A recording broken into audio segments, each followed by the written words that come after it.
Բարև ձեզ, եթերում լույս աշխարհի հերթական թողարկումն է։ Նախորդ հաղորդումների ժամանակ մենք կատարեցինք անդրադարձ առաջին հանրապետության քաղաքական պատմության վրայով, ապա նաև մեր վերջին առնվազն 1000 տարվա վրայով, նպատակ ունենալով հասկանալ, թե ով է մեղավոր մեր այժմյան իրականության, ու մեղավորին փնտրելով մենք խճճվեցինք մեր պատմության մեջ, քանի որ փաստեցինք, որ առնվազն 1000 տարի մենք եղել ենք համարյա այսպիսի վիճակում, չկազմակերպված, ազգային շահը չգնահատող ու չգերադասող։ Հետևաբար հարկավոր էր թողնել այդ մեղավորի փնտրտուքը եւ լավախորությամբ ուսումնասիրել մեր սեփական պատմությունը, հասկանալու համար, թե որտեղ ենք մենք խճճվել։ Մյուս կողմից նաև մենք մեր հին շրջանի պատմությունը բանցիկ ուսումնասիրեցինք եւ տեսանք, որ բավական երկար ժամանակահատված մենք իսկապես եղել ենք կազմակերպված ժողովուրդ։ Այնուհետև մենք հիշատակեցինք մի միջազգայնագետի տեսակետ, ով պնդում էր, որ աշխարհում ապագա կունենան այն ազգերը, ժողովուրդները, որոնք կարողանան ստեղծել կայսրություն եւ այս անգամ որպես կայսրություն նկատի էր ունենում ոչ թե զորքերով գրոհել ուրիշ երկրների վրա եւ տարածքներ գրավել, այլ նկատի էր առնվում տվյալ հանրության կազմակերպվածությունը ժամանակակից տեխնոլոգիաների միջոցով աշխարհում իր տեսակետը արտահայտելու, իր կարծիքները ներկայացնելու, դերակատարություն ունենալու առումով։ Եվ տվյալ միջազգայնագետը մեծաքանակ ազգերի թվում դրանցից հետո նշել էր նաև մի քանի ազգեր, որոնք փոքրաթիվ են անհամեմատ, եւ այդ ազգերի թվում էր նաև մեր ժողովուրդը։ Նա նշել էր նաև հայերին, հաշվի առնելով այն հանգամանքը, որ հայերը ունեն սփռվածություն աշխարհում մեկ, սփյուռք, եւ կազմակերպելու դեպքում իրենց առջև նշանակալի խնդիր դնելու դեպքում, ապա իրենք կարողանան իրենց ջանքերը միավորել եւ ունենալ առանձնագի դերակատարություն ժամանակակից աշխարհում։ Այս թեզը, որ հնչեցել էր տվյալ միջազգայնագետը, գուցե թե շատերի մոտ քննիծաղ առաջացնի եւ իրենք հարց տան, թե եթե մենք հայերս այսօր չենք կարողանում կարգի բերել մեր այս փոքրիկ երկիրը, այն իրենից հիշեցնում է շատ թափթփված մի վայր, ապա այլևս ինչի մասին կարող է խոսք լինել, որ հայերը ի վիճակի լինեն ինչ-որ աշխարհի մոլորակի մասշտաբով ինչ-որ խնդիրներ բարձրացնելու եւ լուծելու։ Այս հարցի պատասխանը գտնելու համար, որպեսզի մենք ինքներս մեզ համար պարզենք ուտոպիա է սա քննիծաղ առաջացնող առաջարկ, թե հնարավոր իրականություն, մենք փորձենք մեր պատմությունը էլի ուսումնասիրել, պարզելու համար, թե արդյոք եղել է մի ժամանակահատված, որ հայերը ունեցել են առանձնակի դերակատարություն աշխարհում, թե ոչ։ Եթե կպարզի, որ չի եղել ընդհանրապես, ապա կարելի է այդ առաջարկը համարել ուտոպիայի ժանից, իսկ եթե պարզվի, որ եղել է, եթե պարզենք, ապա այդ դեպքում հենց այդ ժամանակ էլ կանենք անհրաժեշտ հետևությունները։ Այսօր ես ձեզ ներկայացնելու եմ երկու մասնագետների ուսումնասիրությունների արդյունքները, ընդ որում մեկը ազգությամբ հայ, մյուսը այլազգի։ Ուրեմն սկզբից սկսենք մեր երիտասարդ պատմաբան Արտակ Մովսիսյանի ուսումնասիրությունների արդյունքներից։ Նա ինքը հյուր եղել է լույս աշխարհում, ելույթ ունեցել է եւ արտահայտել է որոշ տեսակետներ, ելնելով իր ուսումնասիրության արդյունքներից։ Եվ այսպես ուսումնասիրելով մեր պատմության շատ հին շրջանը, մոտ մի քանի հազար տարի առաջվա հայ ժողովրդի պատմությունը, պարոն Մովսիսյանը եկել է այն հետևության, որ իսկապես առանձնահատուկ դերակատարություն ունեցել են հայերը հին շրջանի աշխարհում։ Եվ մի քանի թեզեր էր ինքը առանձնացրել, ուսումնասիրելով այն ժամանակվա հայերի վարքը ու նաև Հայաստանի դերակատարությունը, որոնք ես հիմա ձեր թույլտվությամբ մեջբերումով ներկայացնեմ։ Եվ այսպես առաջինը, որ նկատել էր պարոն պատմաբանը, դա սրբազան հայրենիքի պաշտամունքի գաղափարն էր, որ եղել էր մեզանում։ Ինչ է գրում Արտակ Մովսիսյանը։ Եվ այսպես մեջբերում եմ։ Հայրենիքը բոլոր ազգերի համարել հայրենիքը, բայց սրբազան հայրենիք ասածը հայրիս ընկալման ոչ թե արևիտակ կենսապահովման մի տարածք էր, այլ մի տարածք, որը մեծ միստիկական խորհուրդ ուներ։ Հետաքրքիր է, որ շումերական, աքքադական, խեթական, հին եվրայական ու ելի մի շարք այլ աղբյուրներում մենք տեսնում ենք, որ Հայաստանը ներկայանում է որպես սրբազան տարածք, պաշտամունքի առարկա հանդիսացող տարածք։ Սա այն տարածքն էր, ուր տեղի էր ունենում առաջագործությունը, այն տարածքը, որտեղ ըստ բազմաթիվ հին ժողովուրդների հավատքի համաշխարհային ջրհեղեղից հետո դարձել է մարդկության վերածննդի երկիրը փրկության վայրը։ Սա այն տարածքն է, ուր բնակվում էին ընտրյալ մարդիկ, ապրում էր աստվածընտրյալ մի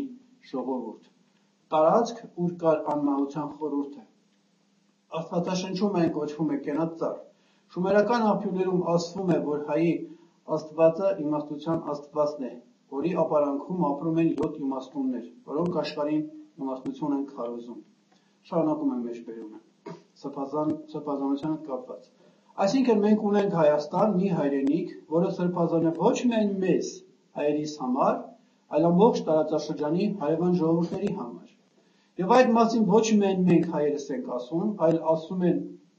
մեզ հետ նույնիսկ ազգակցական կապ չունեցող ժողովուրդները։ Օրինակ, սեմական ծագում ունեցող ժողովուրդները, որոնց համար Հայաստանը ևս սրբազան երկիր է համարվել։ Նույն միտքը կա նաև կորեական աղբյուրներում, եւ բնականաբար այս հանգամանքը մտածելու տեղիք է տալիս։ Ուրեմն կար մի սրբազան գաղափարախոսություն, որը բեր էր կրոններից, ազգային պատկանելությունից, եւ այդ սրբազան գաղափարախոսության համաձայն Հայաստանն էր այդ առանցքային սրբազան երկիրը։ Սա էր առաջագործության այն երկիրը, որտեղից մարդկությունը նորից վերածնունդ ապրեց։ Հայաստանը ոչ միայն հայերիս համար է սրբազան հայրենիք դիտվել, այլ նաև այլ ժողովուրդների համար, որոնք չեն բնակվել այս տարածքում։ Իմաստության հետ կապված մի մեջբերում կատարել, որը վերջին 100-ամյակում է հայտնի դարձել։ Արևելյան օկուտական Ռերիխը իր աշակերտներով բարձրացավ Հիմալայներ տեղեկություններ քաղելու նպատակով։ Դրանք հետագայում հավաքվեցին մի ժողովածուի մեջ, որը հրատարակվել է եւ կոչվում է հնագույն լեգենդներ։ Այստեղ ներկայացվում է, որ ըստ Տիբետ Հիմալայներում տարածված ուսմունքի ինչեր են տեղի ունեցել տիեզերաստեղծման շրջանում։ Դրանցից մեկն սա է, ասվում է, թե երբ երկիր մոլորակը նոր էր արարվում, Օրիոն համաստեղությունից, որը ինչպես գիտենք մեր հայքի համաստեղությունն է, երկիր է ուղարկվում պարգև իմաստության քարը, որը հանգչում է Արարատի գագաթին։ Նկատենք, որ սա ուղղակիորեն կապվում է շումերական աղբյուրների հետ, որոնցում նույնպես ասվում է Հայաստանի որպես իմաստության երկիր լինելու մասին։ Դրանցում ասվում է, որ իմաստնությունն ու արվեստը բերվեց Արարատա երկրից, որն է Հայաստանը։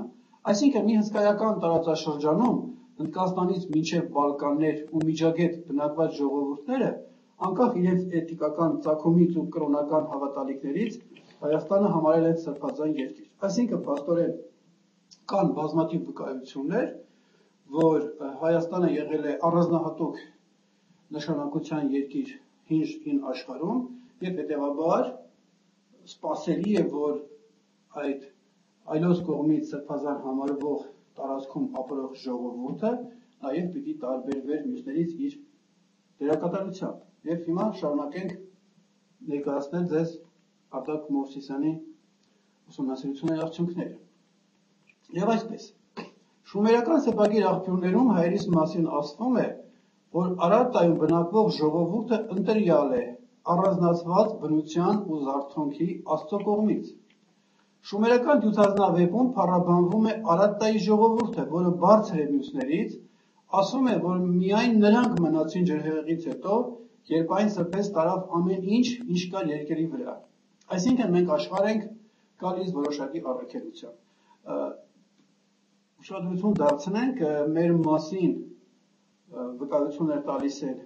ուրիշ ժողովուրդները, որոնք ժամանակին ապրել են մեզ հետ, եւ սա թող ոչ մեծամտություն առաջացնի մեզանում, որ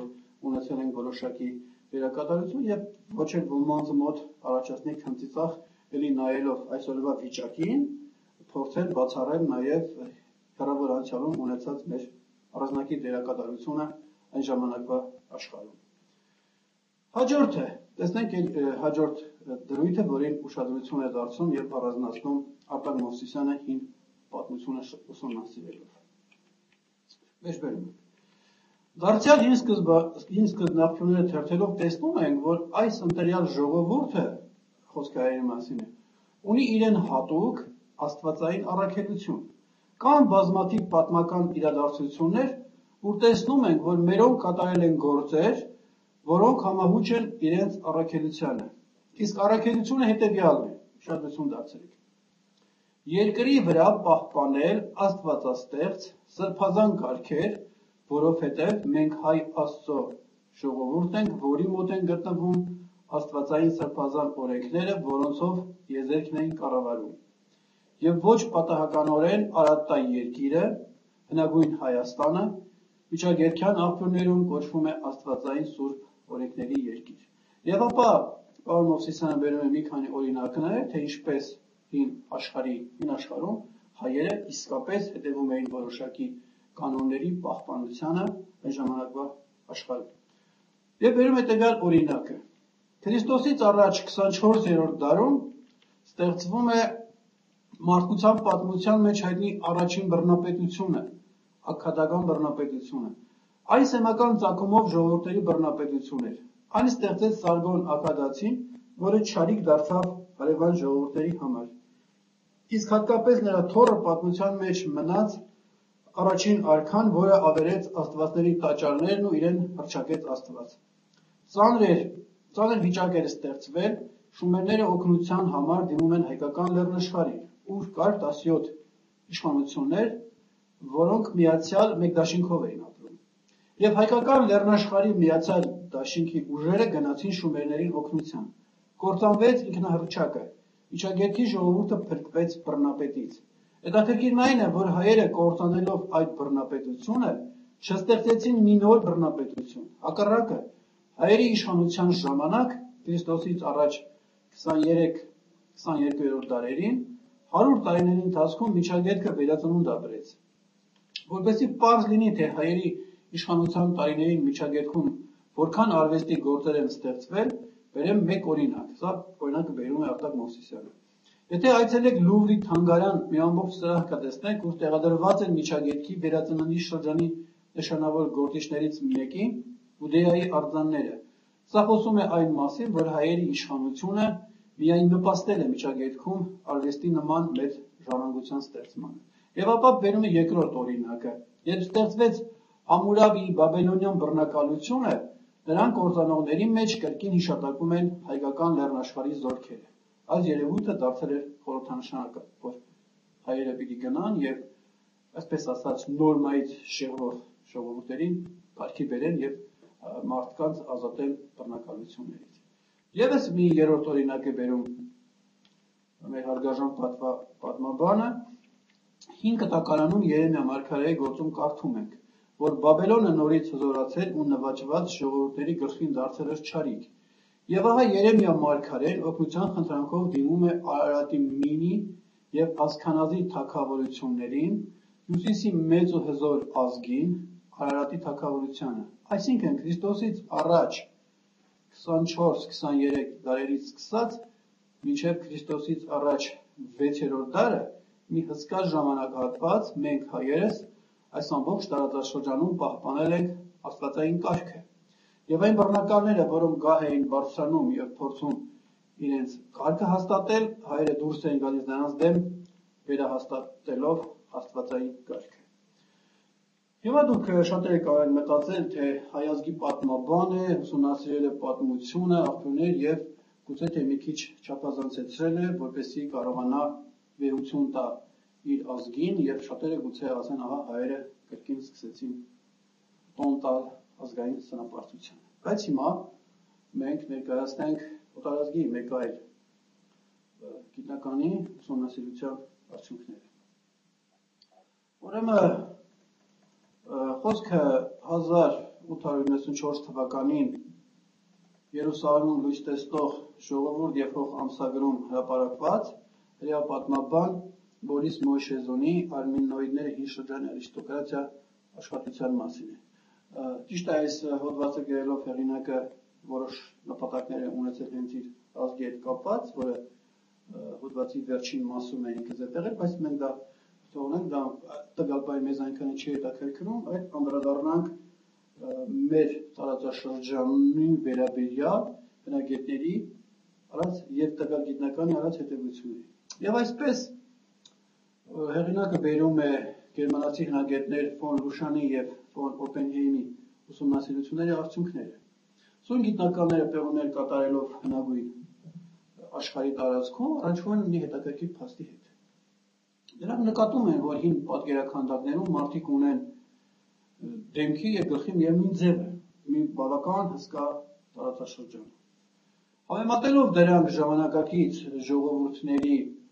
ներկայացուցիչների համապատասխան տվյալների հետ, նրանք նկատում են, որ այդ դիմագծերի ձևերը նկատվում կան հիմնականում հայերի մոտ։ Եվ այդ պատճառով էլ իրենց հայտնաբերած մարդատեսակին նրանք անվանում են արմենոիդներ, իհարկե հետագայում այդ անվանումը փոխվեց, բայց մենք արմենոիդ բառը հասկանանք, քանի որ հենց իրենք էլ տեսել են, որ հայերի նման են, ընկալեն որպես հայանման են, հայերի նման մարդիկ, որոնք ապրել են այդ տարածաշրջանում։ Հիմա տեսնենք, թե ինչ է ասում Բորիս Մոյսեժոնը եւ համադրենք Արտակ Մովսիսյանի հետևություններին, տեսնենք համընկնում են իրար հետ թե ոչ։ Ուրեմն շարունակելով պեղումները, հիշյալ գիտնականները պարզում են, որ Մթ. առաջ 10,000 թվականից մինչև Մթ. առաջ 2000 թվականը բոլոր աստվածների, արքաների, զորավարների, կարևոր մյուս մարդկանց պատկերաքանդակներում ներկայացված են բացառապես հայերի նման մարդիկ։ Բայց երբ պեղումներ են կատարում թաղման վայրերում, գերեզմաներում, իրենք պարզում են, որ այդ դիմագիծը ունեցող մարդիկ ընդհանուր ժողովրդի մեջ մեծամասնություն չեն կազմել, այլ եղել են ընդամենը 5-10%, այսինքն ամեն 100-ից 5-ն է ունեցել գլխի այդ ձևը, մնացյալը ասենք այլ կառուցվածքի, այլ ցեղի ժողովուրդներ են եղել։ Այս երևույթը մեր նշված գիտնականը հետևյալ կերպ է ձևակերպում, որ նշված ժամանակահատվածում են ժողովուրդները, որոնք ասացինք հայերի նման են, կազմել են յուրահատուկ բարձրագույն խումբ, հանդիսացել են ազնվական խավ կամ ժողովուրդ եւ էական դեր են կատարել Իրանի միջագետքի, Անատոլիայի, հեղինակ այսպես է նշում, բայց սա հենց մեր տարածաշրջանը անունը շրջացելու այդ մեթոդը գիտենք, քաղաքակրթության մեջ կանգնած են եղել նրանց քաղաքակրթությունների հիմքում եւ որոշել են նրանց ոճը։ Եվ հենց դա է պատճառը, որ աստվածները հնագույն ժողովուրդների մոտ պատկերված են հենց արմենոիդների տեսքով։ Փաստորեն եւս մի վկայություն, որ իսկապես այդ մարդիկ, որոնք ասեցինք հայանման են, հայերի նման են եւ շատ հավանական է, որ հենց մենք ենք կամ մեր նախնիներն են, ունեցել են առանձնակի դերակատարություն հին աշխարհում, ինչ հետևությունների հանգել էր նաեւ Արտակ Մովսիսյանը։ Եվ մի հետաքրքիր փաստ է, այս նույն գերմանացի հնագետները պեղումներ կատարելով իրենք գտնում են մարդկային գանգեր, որոնք արտաքին տեսքով գլխի ձևով նման են հայերի, բայց գլխի դեմքը, շուրթերը եւ աչքերը արդեն նման չի։ Դրանք այլ ժողովուրդներ են, բավական երկար ժամանակ չեն կարողանում գտնել այս հարցի պատասխանը, մտածում են, թե գուցե թե սա Խաչասերում էր, ասենք ժողովուրդների խառնում, բայց էլի իրենց մոտ հարցեր է առաջանում, թե ինչու հենց գլխի ձևը լինում է հայերի գլխի նման, բայց ահա մյուս դեմքի մյուս մասերը նման չէ։ Այս հանրիկի պատասխանը իրեն գտնում են, երբ որ պեղումների ժամանակ հայտնաբերում են կաշվից եւ փայտից պատրաստված կաղապարներ, փոքր երեխաների համար։ Եվ իրենք արդեն հանգում են հետևության, որ մյուս ազգերը, մյուս ժողովուրդները, որոնք հայերի նման չէին, իրենց երեխան երբ որ ծնվում էր, նրան փոքր հասակից գլխին հագցնում են այդ կաղապարը երեխայի գլխին տալիս էր մի որոշակի ձև, որը ու այդ մարդը երբ որ դառնում էր չափահաս, ինքը արտաքինով սկսում էր նմանվել հայերի, հետևաբար ինքը ունենում էր տվյալ հասարակության ժամանակվա հասարակության մեջ ազնվատոհմիկի համարում տեսք եւ նաեւ իր համար ասենք կլիներ ավելի մեծ շանսեր կլինեն, որպես ինքը իր կյանքի ընթացքում հաջողությունների հասել կարիերայի առումով։ Այսպիսի գաղափարներ շատ են գտնում իրեն եւ վերջնականապես համոզում են, որ սա եղել է պրակտիկա, որպեսզի այլ ժողովուրդներ իրենց երեխաներին հատուկ ձևերով դարձնեն հայերին նման։ Այնուհետև պարզում են, որ որոշ ժողովուրդների արքայական տոհմի ներկայացուցիչները, որ թաղված են կամ պատկերված են, ունեն նորից նույն տեսք ինչ որ մենք, սակայն հայ չէ, հայանման չեն։ Եվ իրենք հետևեցնում են, որ սա ըստ ամենայնի արվել այն պատճառով, որպեսզի տվյալ արքայական տունը,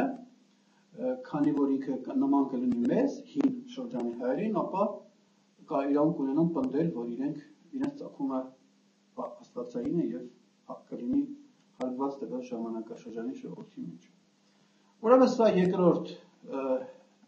դրվագն էր, որ ես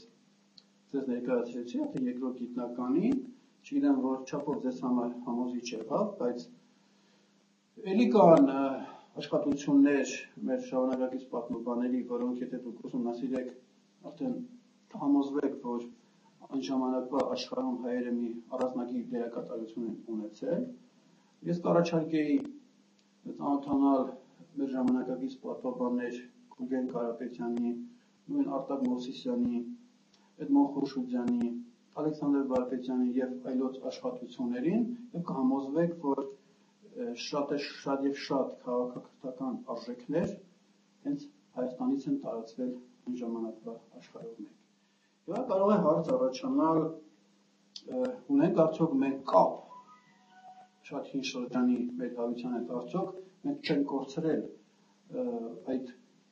առանձնահատուկ դերակատարություն ունենալու շնորհ։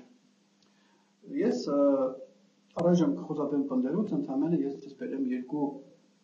իրական փաստ, որը ինձ պատմել է։ Առաջինը ինձ պատմել է մի բավական բարձր նախկին պաշտոնյա, հիմա էլ Հայաստանում հայտնի անձնավորություն, ուրեմն մի անգամ իրեն եւ մի խումբ հայերի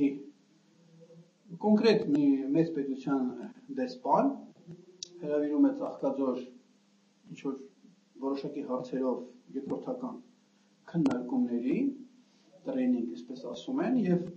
2-3 օր ինտեվեր այդ քննարկումն էր, ինչ որ հարցերի հետ կապված, չեմ ուզում մանրամասնեմ, եւ այս դեսպանը մեր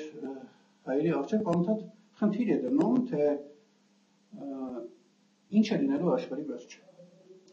Եվ անընդհատ ինքը շեղվելով այդ իրենց նպատակից, որի համար գնացել էին Ծաղկաձոր,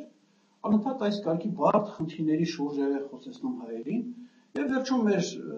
այս տվյալ պաշտոնյան է պատմում նախքին, որ այլևս չդիմացան եւ զարմացած իրեն հարցրեցին, ասին պարոն դեսպան, ինչ եք ուզում մեզանից։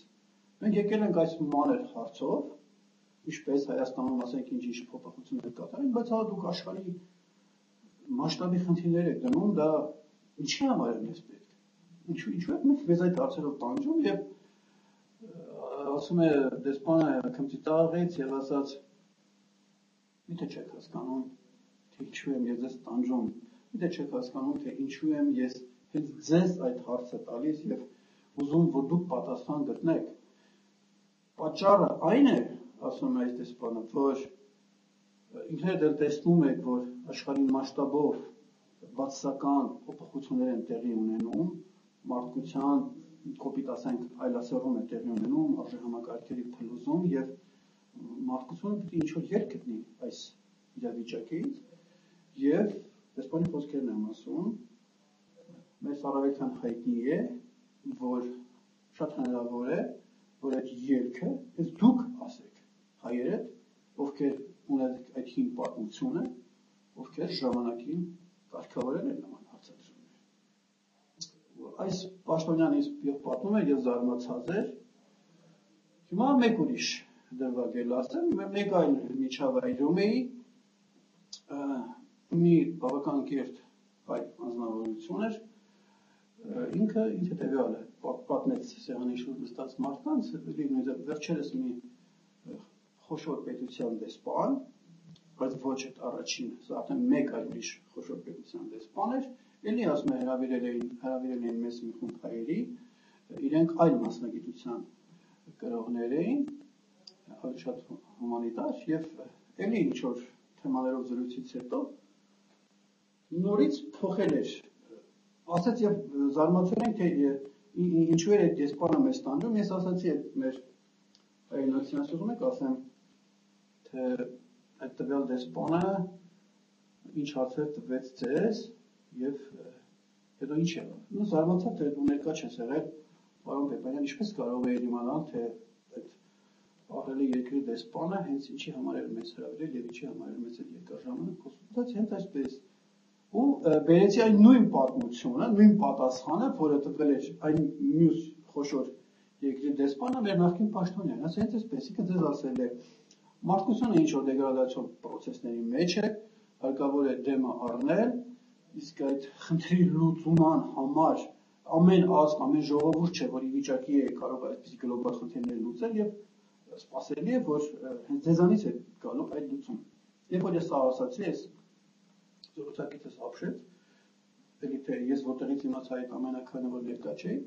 բայց իմանալով նախկին զրույցը, ինչպես նաև այս փաստերը, որ ես ձեզ ներկայացրի, ինչպես նաև շատ ուրիշ փաստեր, որոնք ժամանակի ընթացքում գուցե թե հնարավորություն ունեն ներկայացնելու, ինձ համար դժվար չէր հետևեցնել, որ երկրորդ հզոր պետության դեսպանը հենց ինչի է, ասենք հայ միտք կրողներին հրավիրում, հավաքում, փորձում, այսպես ասած, ուրաների գրող ձեռնարկել։ Այնպես որ ուրիշները շատ լավ գիտեն, որ հայերը, եթե անգամ այսօր գտնվում են թափթփված վիճակում եւ նույն է իրենք մտքի տրիչի առումով ունեն որոշակի տվյալներ եւ իրենց կարծիքով մենք այս 2000-1500 տարվա չենք կորցրել։ Այնպես որ մենք էլ պիտի հույս պահենք այդ հույսը, որ եթե ուրիշը գտնում է, ապա մենք էլ պիտի այդպես մտածենք։ Հիմա ես նաև ձեզ խորհուրդ կտամ, որ դուք հետևեք Ձայն Արարատի հաղորդաշարին, եթե ինտերնետով այդպես էլ գրեք հայերեն Ձայն Արարատի կբերի, այնտեղ մեր երևելի մտավորականները հաղորդումներ են ներկայացնում, հաղորդաշարը, որտեղ իրենք ներկայացնում են հայ ժողովրդի պատմությունը, ծագումնաբանությունը, դերակատարությունը առանձնակի եւ այլն, դա կօգնի մեզ բոլորիս հասկանալու մեր իրական էությունը, որ մենք ունեցել ենք ժամանակին։ Եթե հիշում եք, ես մեր հաղորդումից մեկի ժամանակ ասացի, որ բավականին բարդ ներքաղաքական իրավիճակի մեջ ենք մենք, մի երակի թակարդի մեջ, 3 թակարդ են մեզ պահում կապած, մեկը այն է, որ մենք մեր անցյալի հետ դաժան անցյալի հետ բերել են խնդիրներ, որոնք որոշում են մեր կենցաղը օր եւ աշխատում են մեր զարգացումը, մյուսը կապիտալիզմի կայացման հետ եկած այդ սև հեղեղներ, դա ես հետո առանձիկ ներկայացնեմ, եւ երրորդ այն, որ մենք դրսից բերել ենք օրենքներ, որոնց մենք պատրաստ չենք, փորձում ենք իրականացնել, մինչդեռ գիտնականները դա 100 տարի առաջ են բացել, որ նման դեպքում ընդունող ժողովուրդը ինքը քայքայվում է, ծրոփվում է, եթե փորձում են մեխանիկորեն կիրառել այդ ամենը եւ որպես տարբերակ երկի ներկայացել էի ուրիշ ժողովուրդների կողմից փորձարկված այդ մեթոդը եւ տվյալ դեպքում հանրության ժողովրդի արժեք դնում են այդ բարձր խնդիր, շատ բարձր խնդիր, որին վարակում են մարդկանց այդ բարձր խնդրով եւ դեպի այդ մեծ նպատակը ձգտելու ճանապարհին հանրությունը աստիճանաբար իր բացական հատկանիշներից վերափոխվում։ Այնպես որ մենք պիտի եթե ուզում ենք այս իրավիճակը հաղթահարել, մենք պիտի շարունակենք լրջորեն ուսումնասիրել այս իմաստով չբարավենք մեր անցյալում ունեցած մեր դերակատարությունը, որ չափով էր ճիշտ, կարծում եմ այդ կասկածներ չունենք, ելի կփորձենք ներկայացնել, եւ հետո մենք պիտի փորձենք նաեւ հասկանալ իսկ ինչ պատահեց մեզ, որ մենք ինքներս որոշակի բացասական փոփոխություններ ապրելով եկանք հասանք այս իրավիճակի։ Եվ տեսեք, եթե մենք ժամանակին աշխարհում ունեցել ենք որոշակի դերակատարություն, դա չի նշանակում, որ հենց այս տեսակի հայը,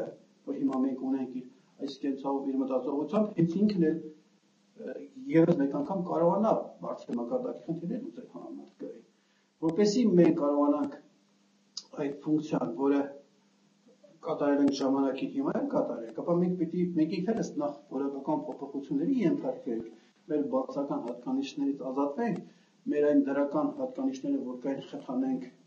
դրանք ներարկեն մեզ, որ այս ժամանակ արդեն մենք իզորու կլինենք լուծել մեծ խնդիրներ, որը եւ ասացինք դա միջոց է ոչ միայն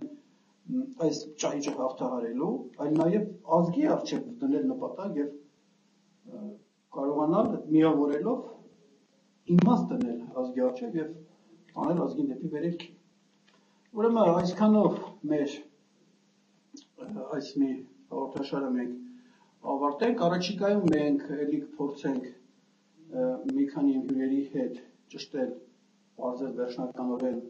արդյոք մենք ունեցել ենք առանձնակի դերակատարություն, ինչպես նաև փորձենք բարձր այդ մեր վերելքի շրջանում ինչ հատկանիշներ ենք ունեցել, ինչ ֆունկցիաներ, ինչ դերակատարություն,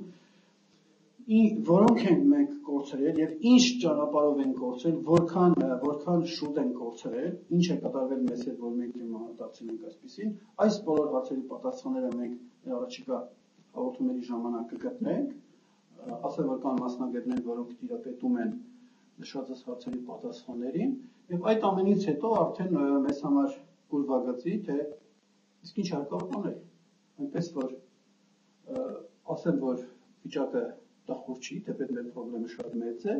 բայց համապատասխան միտք եւ ջանք ներդրելու դեպքում մենք կարողանանք գտնել այս խնդրի լուծումը։ Այսքանով ավարտենք մեր այս թողարկումը։ Ես ձեզ ասում եմ ցտեսություն, մինչ նոր հանդիպում։